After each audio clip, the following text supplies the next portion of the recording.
रुद्रप्रयाग से बड़ी खबर मिल रही है। 25 अप्रैल को बाबा केदारनाथ के कपाट खुलेंगे, ये इस वक्त बड़ी खबर सामने आ रही है। 25 अप्रैल को बाबा केदारनाथ के कपाट खुल सकते हैं।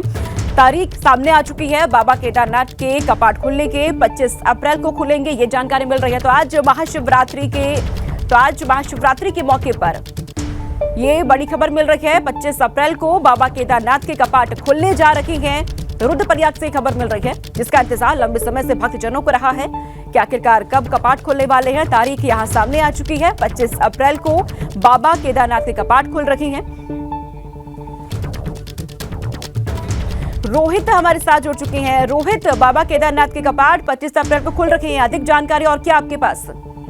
जैसे कि मैं आपको बताना चाहूंगा, हर साल जो महाशिवरात्रि का पर्व होता है, उस पर्व के दिन ही भगवान केदारनाथ की जो कपाट है खोलने की तिथि तय की जाती है। आज महाशिवरात्रि का पर्व है, तो इसको लेकर जो है सुबह से ही यहाँ पर जो ओंकारेश्वर मंदिर स्थित कलिंग दर्शन स्थल है केदारनाथ भगवान का, यहाँ पर सुबह से ही पूजा अर्चना की जा रही है। और अभी जो है तिथि यहाँ पर तय कर दी गई है कि 25 अप्रैल को बाबा केदारनाथ की जो डोली है, जो कपाट है, वो खोले जाएंगे। और 21 अप्रैल की जो डोली है प्रथम पड़ाव के लिए गुप्तकाशी जाएगी, दूसरे पड़ाव के लिए रामपुर और तीसरा पड़ाव जो होगा गौरीकुंड में होगा, जहाँ पर गौरा माई का मंदिर है। और चौथे दिन डोली पहुंच जाएगी अपने ग्रीष्मकालीन जो रहते हैं डोली बाबा केदारनाथ की, तो केदारनाथ पहुंच जाएगी। तो 25 अप्रैल की सुबह जो है प्रातःकाल के समय बाबा केदारनाथ के कपाट खोल दिए जाएंगे। और खास कह सकते हैं कि यहाँ पर जो है अभी कपाट खोलने की तिथि को लेकर जो रावल होते हैं वो यहाँ पर नहीं पहुंचे हैं। इस बार पहली बार ऐसा देखने को मिला कि रावल यहाँ पर नहीं पहुंचे। जो उनके प्रतिनिधि है केदारलिंगी है, उन्होंने ही यहाँ पर जो है तिथि घोषित की है। उनके ही निरीक्षण में, उनके सानिध्य में यहाँ पे तिथि का निकाली गई है। और यहाँ पर जो बद्री केदार मंदिर समिति के अध्यक्ष है वो यहाँ पे पहुंचे, जबकि यहाँ पर जो केदारनाथ की विधायक है वो नहीं पहुंची है।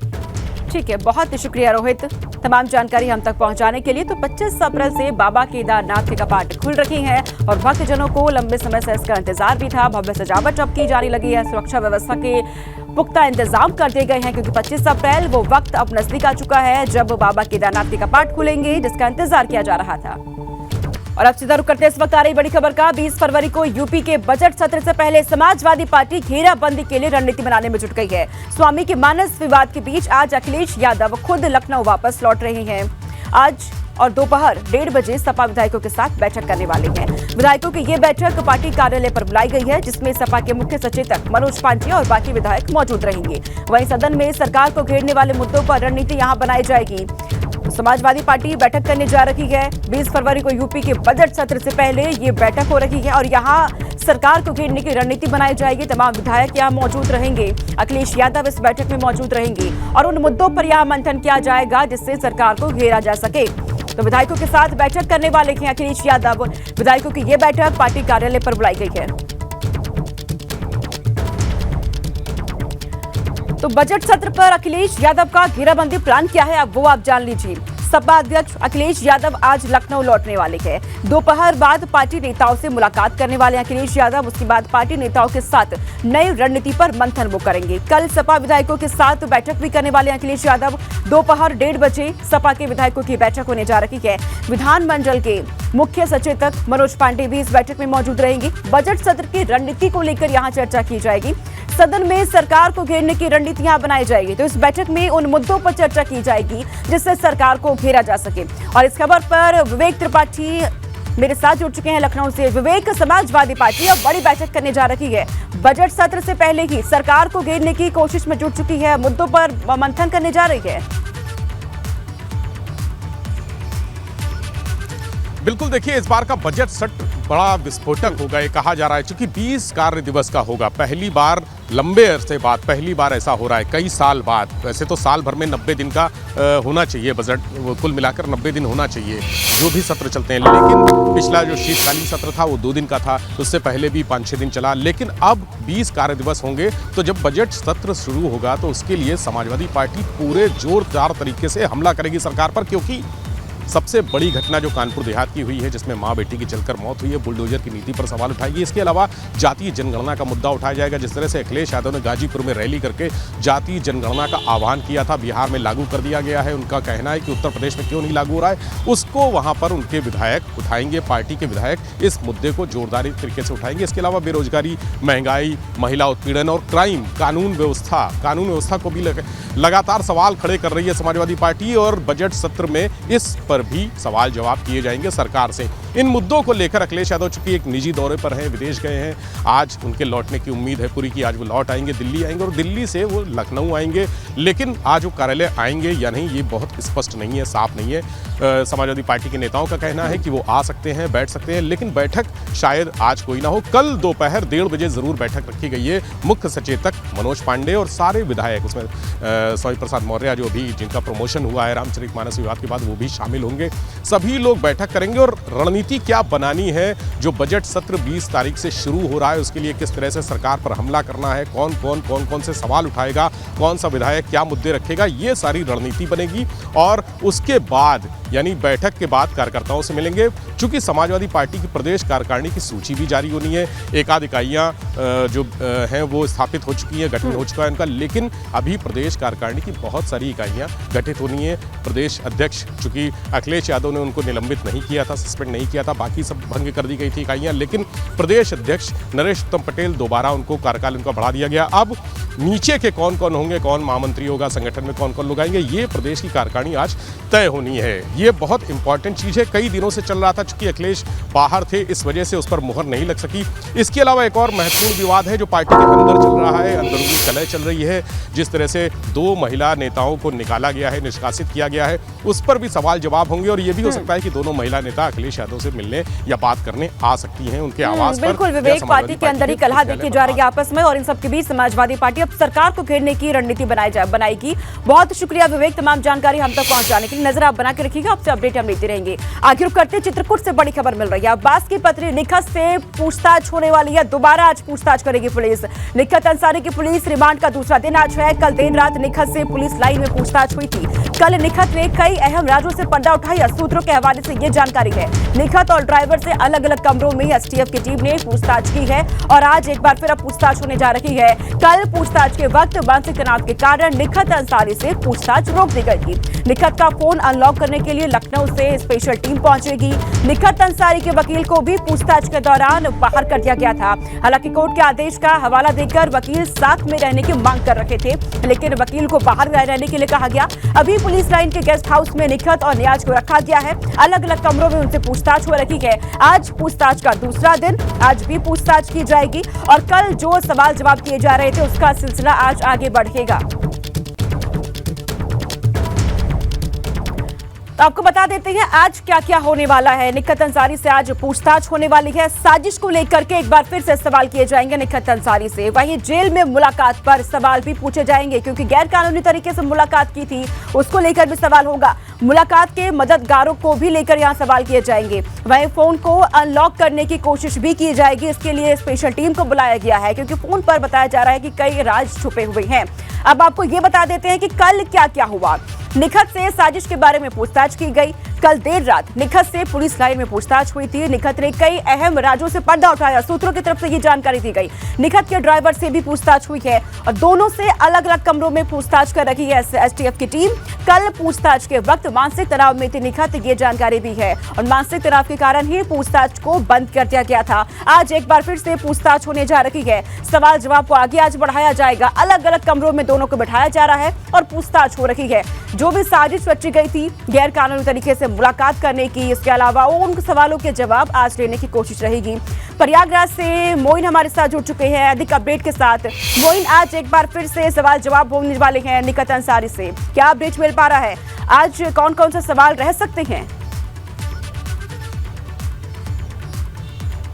देखिए, माफिया मुख्तार अंसारी की बहू निखत अंसारी की पुलिस कस्टडी रिमांड का आज दूसरा दिन है और कल पहले दिन की अगर हम बात करें तो निखत अंसारी और जो ड्राइवर नियाज है दोनों से अलग अलग पूछताछ की गई और बहुत मुमकिन है कि आज दोनों का आमना सामना कराया जा सकता है। निखत अंसारी से आज 4 प्रमुख बिंदुओं पर पूछताछ की जानी है। सबसे पहले पूछताछ ये की जाएगी कि आखिरकार वो जेल अधिकारियों से किस तरह से संपर्क में आई, जेल अधिकारियों से किस तरीके से लेन देन होता था, पैसों का चाहे उपहार का, कैसे उसकी सेटिंग हुई, कौन सेटिंग कराने वाला था। दूसरी अहम जानकारी पुलिस इस बिंदु पर ले गई कि चित्रकूट में 2 कमरे निकहत अंसारी ने लिए थे। पहले कमरे में वो 15 से 20 दिनों तक रही थी, उसके बाद दूसरे कमरे लिए थे। तो इन दोनों कमरों का सूत्रधार कौन था, किसने अपनी गारंटी पर उसे ये कमरे दिलाए थे, और जिस समाजवादी पार्टी के नेता के बारे में दावा किया जा रहा है कि उसने कमरे दिलाए थे, आखिरकार वो घटना के बाद से, निकहत अंसारी की गिरफ्तारी के बाद से लगातार फरार क्यों चल रहा है, उसका फोन क्यों बंद है। तीसरी इस बात पर पड़ताल की जाएगी कि आखिरकार अब्बास अंसारी के पास जो है क्या जेल में फोन हुआ करता था, जेल में रह करके जब मुलाकात होती थी वो किस तरीके की साजिशें रचता था। और चौथी जो सबसे अहम बिंदु है उससे वो ये है कि निकहत अंसारी ने आखिरकार पुलिस को देखकर जेल में अपने दोनों फोन लॉक क्यों कर दिए, गलत कोड क्यों डाला, फोन में ऐसे कौन से राज हैं जिसे वो छिपाना चाहती है। तो बहुत मुमकिन है कि आज नियाज जो ड्राइवर है और निकहत अंसारी, दोनों का आमना सामना भी कराया जा सकता है। हालांकि जो सूत्र है वो ये दावा कर रहे हैं कि निकहत अंसारी ने पुलिस से पूछताछ में तमाम अहम राज उगले हैं और उन अहम राज के सामने आने के बाद पुलिस बाद में अब्बास अंसारी से भी पूछताछ कर सकती है, कासगंज जेल जा सकती है। लेकिन अभी तमाम ऐसे राज हैं जिनका जवाब आना बाकी है। तो हमारे जो सोर्सेज हैं उसके मुताबिक पुलिस ने 40 से 45 सवालों की एक लिस्ट तैयार की हुई है और बिंदुवार जो है सीरियल वाइज एक सवाल पर निकहत अंसारी से उम्मीद है कई राज का पर्दा आज भी उठ सकता है। बहुत शुक्रिया मोइन हमारे साथ जुड़ने के लिए। देश भर में महाशिवरात्रि की धूम है, दिवालियों में गूंज रहे बम बम भोले के जयकारे, शिव भक्तों की भारी भीड़। जोशीमठ में सुबह 4 बजे से शिवालयों में उमड़े हैं श्रद्धालु। जोतेश्वर महादेव मंदिर में सुबह से भगवान शिव का हो रहा जलाभिषेक। महाशिवरात्रि के मौके पर काशी विश्वनाथ मंदिर में श्रद्धालुओं की भीड़, भगवान शिव का जलाभिषेक कर रहे हैं श्रद्धालु। मंदिर में सुरक्षा के कड़े इंतजाम। प्रयागराज में शिवरात्रि पर उमड़ा आस्था का सैलाब, संगम में स्नान के बाद भगवान शिव का जलाभिषेक कर रहे हैं श्रद्धालु। मनकामेश्वर, नागा वासुकी, सोमेश्वर महादेव मंदिर में श्रद्धालुओं का तांता। अमरोहा में भगवान शिव का जलाभिषेक करने मंदिरों में उमड़े शिव भक्त। 54 फीट ऊंचे शिवलिंग का किया जा रहा जलाभिषेक। वासुदेव तीर्थ स्थल पर श्रद्धालुओं का तांता। रायबरेली में शिवरात्रि के मौके पर शिवालयों में उमड़ा जन सैलाब। शहर में और ग्रामीण इलाकों में मंदिरों में उमड़े शिव भक्त। गंगा जल और दूध से किया जा रहा भगवान शिव का जलाभिषेक। बाराबंकी के प्राचीन लोधेश्वर महादेव मंदिर में उमड़ा आस्था का सैलाब। हजारों शिव भक्तों ने भगवान शिव किया जलाभिषेक किया। बम बम भोले के जयकारों से गूंजा शिवालय। हरिद्वार के दग्धेश्वर महादेव मंदिर में सुबह से भगवान शिव का हो रहा जलाभिषेक। मंदिर में लगी है श्रद्धालुओं की भारी भीड़। आज महाशिवरात्रि, दुनिया भर के शिवालयों में सुबह से जुटी शिव भक्तों की भीड़। उज्जैन के महाकाल में गूंजे भगवान शिव के जयकारे।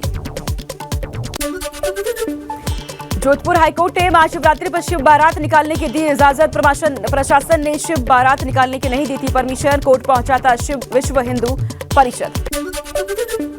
झारखंड के देवघर में लगाई गई धारा 144, वीआईपी और वीवीआईपी दर्शनों पर रहेगी रोक। सुरक्षा व्यवस्था में 2800 अतिरिक्त पुलिस बल तैनात। गुजरात के धर्मपुर में महाशिवरात्रि के मौके पर बनाया गया 31.5 फीट लंबा शिवलिंग। 31 लाख रुद्राक्षों का हुआ इस्तेमाल। गाजियाबाद में पति ने की पत्नी की हत्या, वारदात को अंजाम देकर आरोपी फरार। पुलिस ने केस दर्ज कर मामले की जांच शुरू की। कुशीनगर में पुलिस और बदमाशों के बीच हुई मुठभेड़, पैर में गोली लगने से 25-25 हजार के 2 इनामी बदमाश घायल। दोनों को अस्पताल में कराया गया भर्ती। एटा में बोले यूपी वक्फ विकास निगम के चेयरमैन गुमाल मोहम्मद। कहा वक्फ किसी की जागीर नहीं, वक्फ माफिया के खिलाफ सरकार से की कार्रवाई की मांग। भदोही दौरे पर रहे मंत्री दानिश आजाद अंसारी, विकास कार्यों को लेकर समीक्षा बैठक की है। बच्चों के साथ पाठशाला भी लगाई। यूपी के बजट सत्र से पहले सपा अध्यक्ष अखिलेश यादव ने बुलाई बैठक। कल पार्टी में दोपहर 1:30 बजे बुलाई गई यह बैठक। बजट सत्र के दौरान सरकार की घेराबंदी करने के लिए मुद्दों पर बनेगी रणनीति। चित्रकूट में अब्बास की पत्नी निकहत से आज दोबारा पूछताछ करेगी पुलिस। आज निकहत अंसारी की पुलिस रिमांड का दूसरा दिन। सूत्रों से खबर, कल निकहत ने कई अहम राज्यों से उठाया पर्दा। निकहत और ड्राइवर से अलग अलग कमरों में की गई पूछताछ। कानपुर देहात में मां बेटी की जलकर मौत मामले में सियासत जारी। सपा कांग्रेस के बाद अब आम आदमी पार्टी ने भी जताया विरोध। मंडोली गांव पहुंचकर पीड़ित परिवार से मुलाकात की आप सांसद संजय सिंह ने। बांदा में सीएम योगी ने 2 चौराहों पर प्रतिमाओं का अनावरण किया। एक चौराहे पर वीर योद्धा महाराणा प्रताप और दूसरे पर महाराजा खेत सिंह की प्रतिमा का अनावरण। झारखंड के पलामू में हुई हिंसा पर बोले संभल से सपा सांसद शफीकुर रहमान पर इस्लाम नहीं देता झगड़े की इजाजत, हमेशा से होते रहे हैं झगड़े, सुरक्षा व्यवस्था को लेकर उठाए सवाल। पीएम मोदी पर अमेरिकी उद्योगपति जॉर्ज सोरोस के बयानों से भड़की भाजपा, केंद्रीय मंत्री स्मृति ईरानी ने कहा विदेशी धरती से मोदी नहीं देश की संसद पर साधा गया निशाना। मेघालय से गृह मंत्री अमित शाह का विपक्ष पर प्रहार, बोले यहां पर जो भी सीएम बना उसने परिवार के लिए किया काम, भाजपा सरकार आएगी तो होगा विकास। मेघालय में चुनाव प्रचार करने पहुंचे ममता के भतीजे अभिषेक बनर्जी, कहा अखंड भारत नहीं भाजपा तो भारत को तोड़ने का कर रही काम। हैदराबाद के काला पत्थर में बीजेपी कार्यकर्ताओं की मीटिंग में एआईएमआईएम समर्थकों का हमला, पुलिस ने दर्ज किया केस, कॉर्पोरेट पर लगाया आरोप। एकनाथ शिंदे को मिला उद्धव की सेना का तीर का आमान निशान, चुनाव आयोग का फैसला, उद्धव गुट ने कहा लोकतंत्र की हत्या हुई। कर्नाटक विधानसभा में बजट के विरोध में कान में फूल लगाकर पहुंचे कांग्रेसी विधायक, भाजपा पर पिछले वादे पूरे न करने का लगाया आरोप। कर्नाटक के रामनगर में बनेगा भव्य राम मंदिर, भाजपा की मुंबई सरकार ने बजट में मंदिर बनाने का किया ऐलान, कांग्रेस बोली पहले से है मंदिर। एआईएमआईएम प्रमुख असदुद्दीन ओवैसी 2 दिन के राजस्थान दौरे पर रहेंगे, अलवर, भरतपुर और टोंक में कई चुनावी जनसभा करेंगे ओवैसी। आज होगी जीएसटी काउंसिल की बैठक, वित्त मंत्री निर्मला सीतारमण जीएसटी बैठक की अध्यक्षता करेंगी। राजस्थान में सचिन पायलट को कांग्रेस का सीएम चेहरा बनाने की उठी मांग, सचिन पायलट ने कहा कांग्रेस आलाकमान सही समय पर लेगा सही फैसला। अडानी विवाद पर जांच के लिए सुप्रीम कोर्ट बनाएगा रिटायर्ड जज की अगुवाई में कमेटी, शेयर बाजार के कामकाज पर भी सुझाव देगी कमेटी। बिहार के समस्तीपुर में 3 महीने पहले मारपीट में घायल शख्स की हुई मौत, नाराज लोगों ने सड़क जाम कर की आगजनी। सुपरसोनिक विमान पर फिर दिखा हनुमान जी का स्टिकर, विवाद के बाद एचएएल ने 2 दिन पहले हटाया था, बेंगलुरु में एयर शो में दिखाया गया था। भिवानी कांड की जांच तेज, पुलिस ने रिंकू सैनी नाम के एक आरोपी को किया अरेस्ट, कोर्ट में पेश कर रिमांड मांगेगी पुलिस। आज महाशिवरात्रि के मौके पर घोषित होगी केदारनाथ धाम की कपाट खुलने की तिथि, केदारनाथ मंदिर की 8 क्विंटल फूलों से की गई है सजावट, ओंकारेश्वर मंदिर से आग रवाना होगी, आज रवाना होगी बाबा की चल विग्रह उत्सव डोली। धारचूला में तवाघाट लिपुलेख हाईवे पर हुआ हादसा, एक बोलेरो 50 मीटर खाई में जा गिरी, नेपाल के रहने वाले एक शख्स की मौत।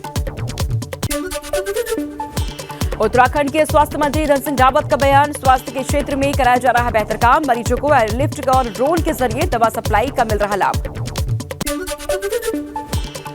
प्रदेश के दूरस्थ इलाकों में ड्रोन के जरिए दवा सप्लाई की शुरू होगी कवायद, एक ड्रोन कॉरिडोर देहरादून से उत्तरकाशी के लिए जारी, चंपावत, बागेश्वर, अल्मोड़ा, रुद्रप्रयाग और उत्तरकाशी के लिए भी बनेंगे ड्रोन कॉरिडोर। हल्द्वानी दौरे पर पहुंचे सीएम धामी का कार्यकर्ताओं ने किया भव्य स्वागत, इस दौरान बजट पर सीएम धामी बोले हर क्षेत्र को देखते हुए तैयार किया जा रहा बजट। गढ़वाल कमिश्नर सुशील कुमार का रुड़की दौरा, तहसील का सुशील कुमार ने किया निरीक्षण, रिकॉर्ड रूम समेत कई कामों की जुटाई जानकारी।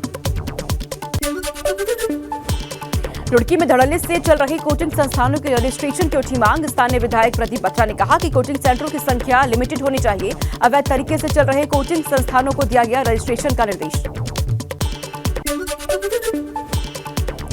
नजीबाबाद कोटद्वार सड़क पर काम जल्द हो सकता है शुरू, विधानसभा अध्यक्ष चित्तू खंडूरी ने केंद्रीय मंत्री नितिन गडकरी से की मुलाकात, NH 534 कोटद्वार नजीबाबाद सड़क की स्थिति की वजह यात्रियों को करनी पड़ती है दिक्कतों का सामना। धामी सरकार के फैसले का अल्मोड़ा वासियों ने किया स्वागत, पुराने स्वरूप में लौटेगा पटाल बाजार, कोटा के पत्थर लगाने पर लोगों में थी नाराजगी। उत्तराखंड बोर्ड परीक्षा की तैयारियों में जुटा शिक्षा विभाग, 16 मार्च से शुरू होगी परीक्षा, पिथौरागढ़ में 12,822 छात्र छात्राएं परीक्षा में शामिल होंगे।